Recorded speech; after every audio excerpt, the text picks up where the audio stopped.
SSC के English series में आप लोगों का फिर से स्वागत है। 1 सितंबर शिफ्ट 3 पहला है parts of the following sentence have been given as options. Select the option that contains an error. A soothe voice must convey both confidence and intimacy, qualities which can be attributed to a few key components. तो देखो यहाँ पर ये जो voice use किया गया है उसके साथ तुम्हें इस तरह का एक तरह से एलिमेंट यूज करना होगा कि जो इसको एक नाउन बनाए। तो जैसे यहाँ पे सूद यूज किया गया है तो सूद एक वर्ब है, तो सूद को अगर वॉइस के साथ यूज करोगे तो ये यहाँ पर ठीक तालमेल बिठा नहीं पा रहा है। तुम्हें इसके साथ एडजेक्टिव यूज करना होगा ताकि ये नाउन को ठीक तरीके से मॉडिफाई कर सके। तो यहाँ पे एक असूदिंग वॉइस होना चाहिए, इसलिए तुम्हारा ये सेगमेंट गलत है। होना चाहिए असूदिंग वॉइस। सूद मतलब होता है, मतलब वर्ब के सेंस में अगर देखें तो सूद मतलब होता है शांत करना या राहत देना, और सूदिंग जो एडजेक्टिव होता है उसका मतलब होता है शांत करने वाला या सुखदायक। सुखदायक एक तरह समझो, एक सुखदायक वॉइस क्या करता है तो वो दोनों को व्यक्त करता है, कॉन्फिडेंस भी और इंटीमेसी भी। नेक्स्ट है select the most appropriate antonym of the given word. Empathetic. Empathetic मतलब होता है सहानुभूतिपूर्ण, तो इसका एंटोनिम यानी अपोजिट बताना है तो हो जाएगा मर्सिलेस। मर्सिलेस का मतलब होता है निर्दयी, क्रूर। इसके अलावा लोनली का मतलब होता है अकेला। कैरिस्मेटिक मतलब हो गया करिश्माई यानी कि आकर्षक व्यक्तित्व वाला आदमी, और फ्रस्ट्रेटेड मतलब हो गया हताश।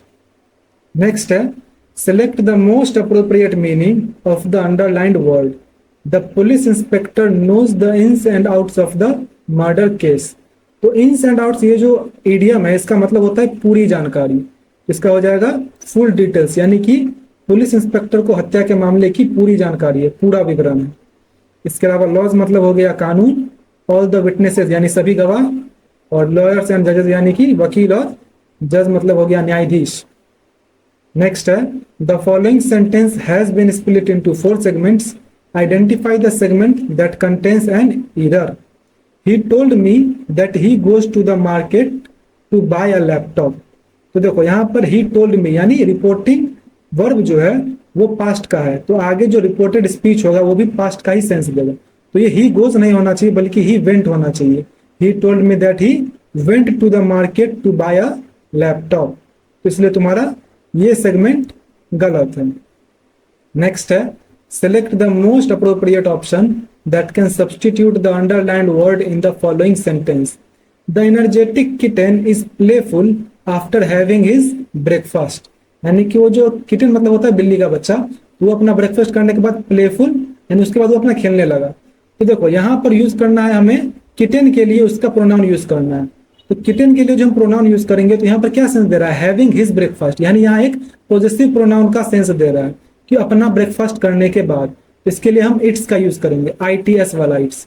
इसके अलावा IT अपॉस्ट्रोफिक एस वाला जो इट्स है इसका मतलब होता है इट इज या फिर इट हैज, इसलिए यहाँ पे इट्स हो जाएगा he after having its breakfast. Next है the following sentence has been split into 4 segments. Identify the segment that contains a grammatical error. It is commonly believed that democracy is the best form of the government. तो देखो यहाँ पर the best form the तो यहाँ पर use किया गया क्योंकि सुपरलेटिव डिग्री यूज किया जा रहा है। उसके बाद गवर्नमेंट के साथ जो द यूज कर लिया गया तो यहाँ पर एक जनरल सेंस में बोली जा रही है, यहाँ पर किसी खास गवर्नमेंट की बात नहीं की जा रही है। तो इसलिए तुम्हारा ऑफ द गवर्नमेंट नहीं बल्कि ऑफ गवर्नमेंट होना चाहिए कि democracy is the best form of government. इसलिए तुम्हारा ये जो सेगमेंट है ये गलत है। यहाँ मेनली तुम्हारा शासन के स्वरूप की बात की जा रही है ना, किसी खास शासन की व्यवस्था, शासन की बात या किसी खास सरकार की बात तो कर नहीं रही है, इसलिए तुम्हारा द नहीं लगेगा इसमें। नेक्स्ट है 4 lines of the following sentences have been underlined and given as options. Select the option that contains a spelling error.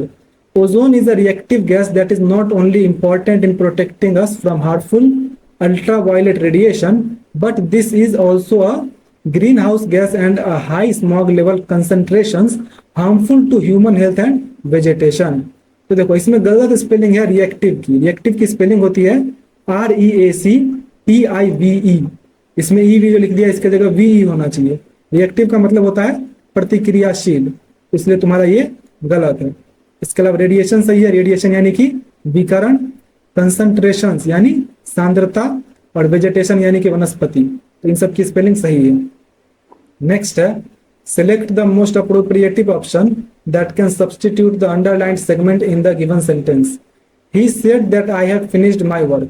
तो फिर यहाँ पर रिपोर्टिंग वर्ब जब said है तो आगे जो होगा वो भी पास्ट का ही होगा, हो जाएगा he said. अब अगर उसने कहा है, आगे तो किसी भी तरह का एक्सप्लेनेशन नहीं दिया है कि किससे कहा है, तो यहाँ पे सीधे वो अपने बारे में कहेगा, हो जाएगा he said that he had finished his work. तो he had finished his work, ये तुम्हारा करेक्ट हो जाएगा.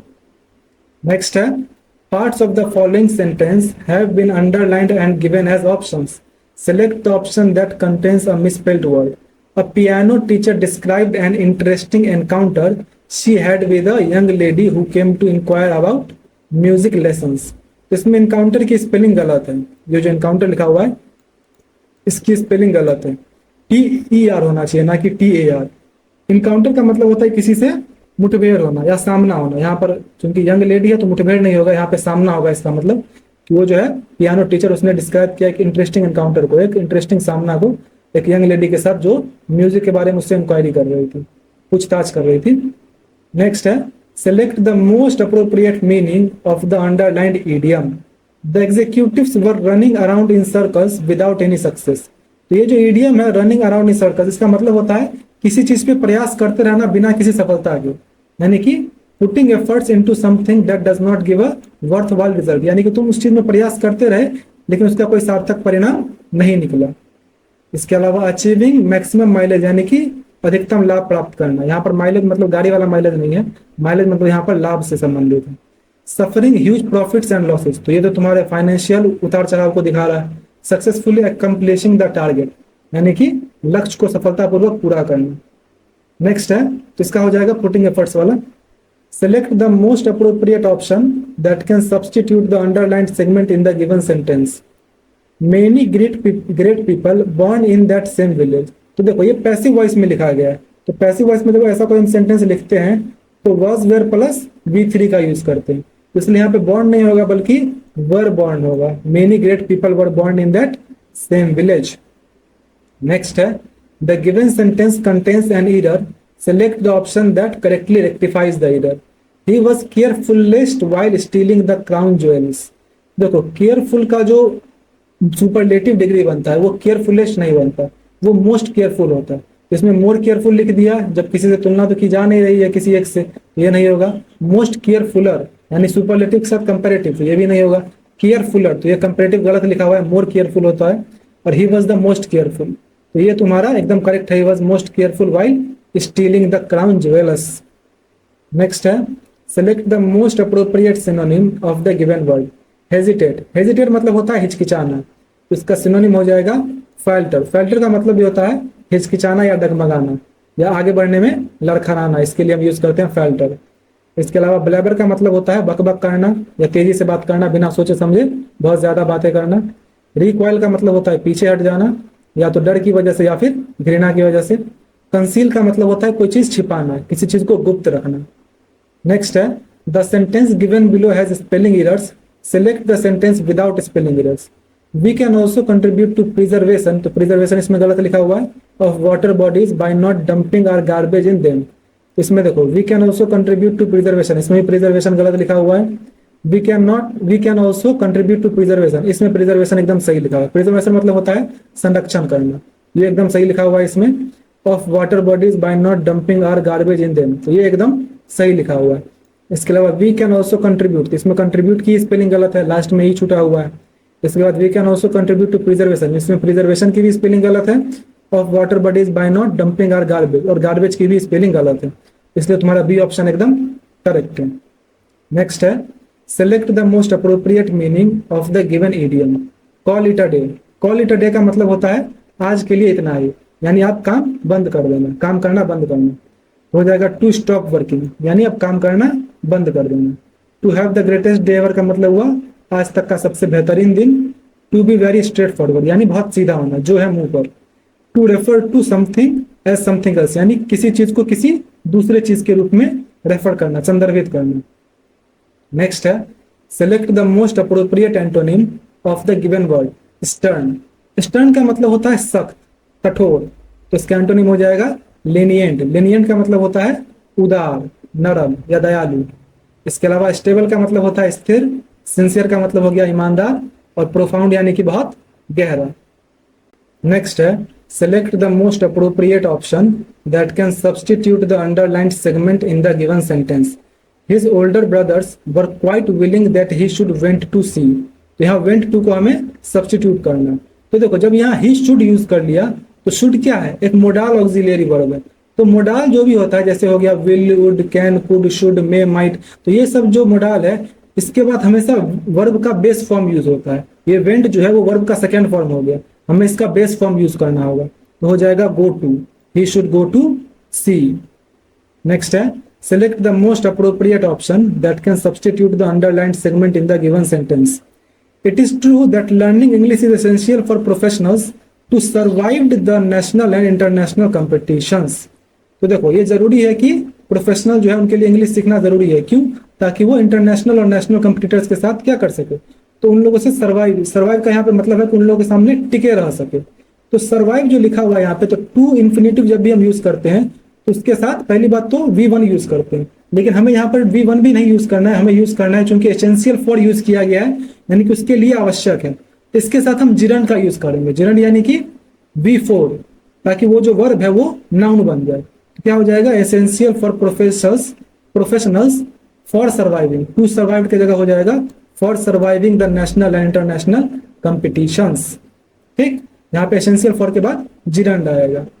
नेक्स्ट है select the most appropriate option to fill in the blank. The tigress that was killed by the villagers was not only a man eater blank a mother. तो देखो यहाँ पे not only देख के तुम्हें दिमाग में कुछ ट्रिगर करेगा कि ये तो कहीं देखा देखा लग रहा है। देखो not only but also जो है वो एक को रिलेटिव जंक्शन है, तो ये जब भी यूज होगा not only तो उसके साथ but also भी यूज होगा ही होगा, क्योंकि ये को रिलेटिव जंक्शन है। अगर सिर्फ कोई एक यूज करोगे तो इसका सेंस ही नहीं बनेगा। तो not only but also use होना चाहिए, तो हो जाएगा was not only a man eater but also a mother. तो ये तुम्हारा यहाँ करेक्ट हो जाएगा। Select the most appropriate meaning of the given idiom. Spill the beans. Spill the beans का मतलब होता है किसी राज को, किसी गुप्त बात को लीक कर देना अनजाने में। तो to reveal a secret information unintentionally, यानी अनजाने में किसी गुप्त जानकारी को प्रकट कर देना। इसके अलावा एक्सीलेंट हेल्थ मतलब एकदम मस्त स्वास्थ्य। बिहेव और speak in a rash manner, यानी लापरवाही से बात करना या बिहेव करना। थिंग्स ऑलवेज गेट वर्स, यानी हमेशा जो है चीजें और खराब ही होती गई, बदतर ही होती गई।